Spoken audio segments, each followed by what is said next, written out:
We are really in for change. And this studio was a real opportunity for me to dig in quite deeply to the general issues of climate change, and more specifically, the matter of sea level rise in a place that surprisingly we find a bit of denial around the causes for the erosion of land. This is the lower portion of the Chesapeake Bay and the eastern shore of Virginia.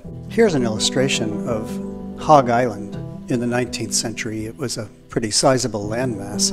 By the turn of the 20th century, it was really becoming a narrow spit of land. So we can characterize the eastern shore in part by the idea that it is essentially a fishing place and a farming place. And this fishing culture is so strong. We were there for the better part of a week. We met many people. I wanted the students to choose a site and to frame a problem, raise a question, and begin to develop an argument around what needs to happen. First project is on the western side, and so this student really tried to understand what would be left, say at the 40-year mark. She finds a way to somewhat reorganize the town. The town gets smaller, but it gets reinvested in.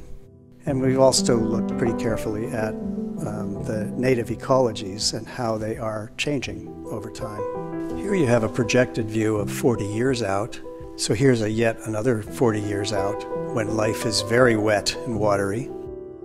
Now this student asked a very interesting question. Could we actually fund a productive breakdown over time? Could we somehow reappropriate our cleanup funds to a productive breakdown? Now this student also worked in Wachapreague, and she made a really compelling discovery. Carolina bays are these kind of egg-shaped basins. They are wet inside and they have a high rim. And so when you take the very long view, making use of that kind of geological determinism, really a very beautiful imaginative project. For the last project, we're going to go all the way to the southern tip at Fisherman Island.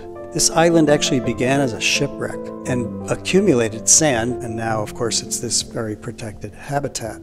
The white outline on the plan is for a kind of circuit walk which would allow far greater visitation on the island. The questions raised here, are questions we're going to be facing all the time, and I'm pleased to be able to do so in my university work because it actually is very helpful for my professional practice as well. So this is where teaching and practice really intersect, and I just get a lot of joy out of the lessons from both.